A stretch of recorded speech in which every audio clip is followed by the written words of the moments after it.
এখন যেহেতু বর্ষাকাল, বৃষ্টি ভেজা বিকেলে এই ধরনের খাবারগুলো খেতে ভীষণ মজা লাগে।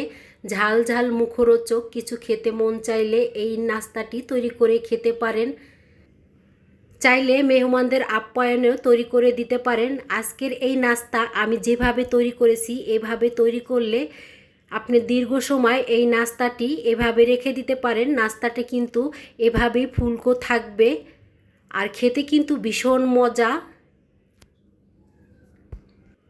রেসিপিটি দেখার জন্য আশা করি ফুল ভিডিওর সাথে থাকবেন, থাকলেই বুঝতে পারবেন রেসিপিটি আমি কিভাবে তৈরি করেছি আর খেতে কতটা মজা হবে।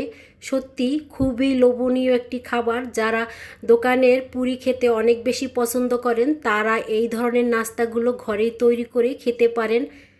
এখানে আমি 1 কাপ পরিমাণ চিড়া নিয়েছি। প্রথমে চিড়াগুলো ধুয়ে নিচ্ছি, কারণ চিড়ার গায়ে অনেক নোংরা থাকে। চিড়াটা ভালো করে ধুয়ে নিতে হবে। আর আজকের এই নাস্তার জন্য আমি পাতলা চিড়া নিয়েছি। এই চিড়াগুলো ধোয়ার সাথে সাথেই নরম হয়ে যায়, সেরকম সময় লাগে না চিড়াগুলো নরম হতে।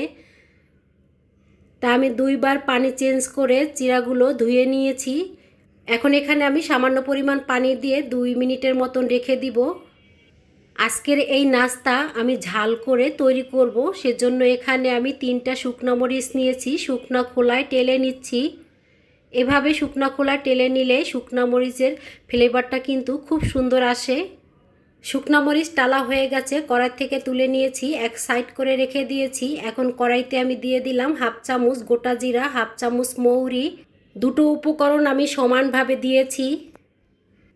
7 থেকে 8 সেকেন্ডের মতন দুটো উপকরণ প্রথমে আমি টেলে নিয়েছি। তারপর এখানে আমি দিয়ে দিলাম পরিমাণ মতন জোয়ান। আর জোয়ান দেওয়ার সাথে সাথেই হালকা নেড়েচেড়ে আমি নামিয়ে নিয়েছি। ঠান্ডা করার জন্য এক সাইড করে রেখে দিয়েছি। যখন ঠান্ডা হয়ে যাবে তখন শিলপাটায় হালকা করে গুঁড়ো করে নিব, একদম মিহিন করে গুঁড়োটা করব না। আর এদিকে চিড়া কিন্তু ভিজে একদম নরম হয়ে গেছে। এখন আমি হাত দিয়ে ভালো করে মতে নিচ্ছি। যে সকল ভাই বোনেরা ভিডিওটা দেখতে দেখতে এই পর্যায়ে চলে আসছেন, আজকের রেসিপিটি যদি আপনাদের কাছে ভালো লেগে থাকে ভাই বোনেরা একটা লাইক দিয়ে পুরো ভিডিওর সাথে থাকবেন। দেখলে বুঝতে পারবেন রেসিপিটি তৈরি করা কতটা সহজ আর বৃষ্টি ভেজা বিকেলে এই ধরনের খাবারগুলো খেতে কতটা মজা লাগে। সবচেয়ে মজার কথা হলো এই নাস্তাটি খেতে এতটা মজা, আপনি চাইলে এই নাস্তাটি ভাজার পরে খালিও খেয়ে নিতে পারবেন। খালি খেতেও অনেক মজা, কারণ এখানে যেহেতু কয়েক প্রকারের মশলা দেওয়া হয়েছে আর খেতে ঝাল ঝাল ভীষণ মজা লাগে। তো অফ ক্যামেরায় আমি আলু সিদ্ধ করে নিয়েছি, মাঝারি সাইজের একটা আলু, তাই গ্রেটার দিয়ে গ্রেট করে নিচ্ছি। আর এই নাস্তা তৈরিতে যদি আলু ব্যবহার করেন অবশ্যই আলুটা এভাবে গ্রেটার দিয়ে গ্রেট করে নেবেন, সেক্ষেত্রে কিন্তু আলুর ভিতরে দানা থাকবে না। আলুটা কিন্তু খুব সুন্দরভাবে মসৃণ হবে আর এই নাস্তাটি খুব সুন্দরভাবে তৈরি করা যাবে। এখন আমি চিড়ার সাথে প্রথমে এই আলু ভালো করে মিশিয়ে নিচ্ছি। আমি তো এই নাস্তাটা ঝাল ঝাল করে তৈরি করছি, আপনারা চাইলে এখানে ঝালের পরিমাণটা কম করেও দিতে পারেন, অথবা বাচ্চাদের জন্য তৈরি করলে সেক্ষেত্রে বাচ্চাদের জন্য ঝালটা না দিয়েও এই নাস্তাটা তৈরি করে নিতে পারেন। সম্পূর্ণ আপনাদের পছন্দ মতন। তবে যারা ঝাল খেতে পছন্দ করেন তাদের জন্য বলছি, এভাবে যদি চটপটা করে এই নাস্তাটা তৈরি করা হয় খেতে কিন্তু ভীষণ মজা লাগে। আর গরম গরম এক বসাতে আপনি 10টা খেয়ে নিতে পারবেন নিমিষেই। আজকের নাস্তাগুলো আমি যেভাবে তৈরি করেছি রেসিপিটি ফলো করলে এভাবে আপনিও ঘরে বসে এই নাস্তাগুলো তৈরি করে নিতে পারেন। খেতে কিন্তু অনেক বেশি মজা আর বানানো অনেক সহজ। আশা করি ভিডিওর সাথে থাকবেন, দেখলে বুঝতে পারবেন এখানে আমি কি কি উপকরণ দিয়েছি। সম্পূর্ণ উপকরণগুলো দিয়েছি, স্বাদ মতন লবণ দিয়েছি। প্রথমে এখানে 1 কাপ পরিমাণ আটা দিয়েছি, এভাবে হাত দিয়ে ভালো করে মতে নিচ্ছি। আর এই মতাটা একটু ভালো করে মতলে দেখতে পারবেন যে এখানে কিন্তু পানির প্রয়োজন হয় না।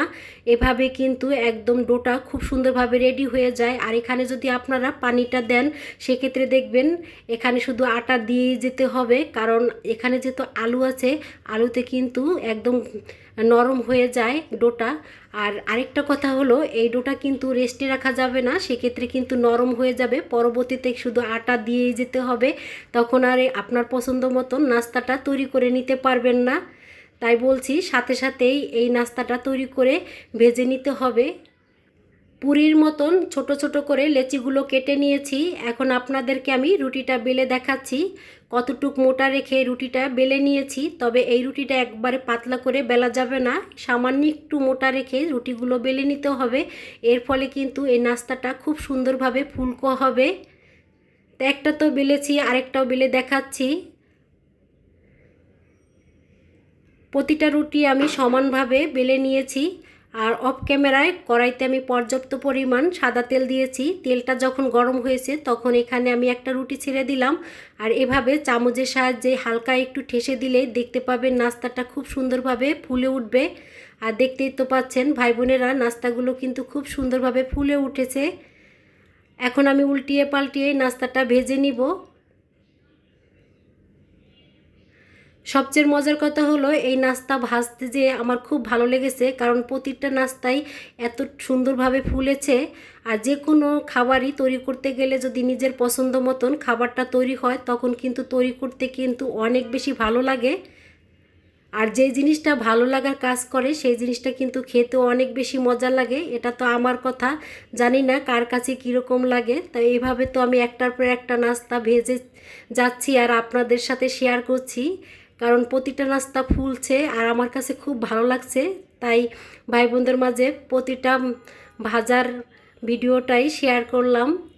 এখন পর্যন্ত ধৈর্য সহকারে যে সকল ভাই বোনেরা ভিডিওটা দেখছেন তাদেরকে জানাই অনেক অনেক ধন্যবাদ। ভাই বোনেরা ফুল ভিডিওটি দেখার জন্য এভাবে আমার সাথে থাকবেন।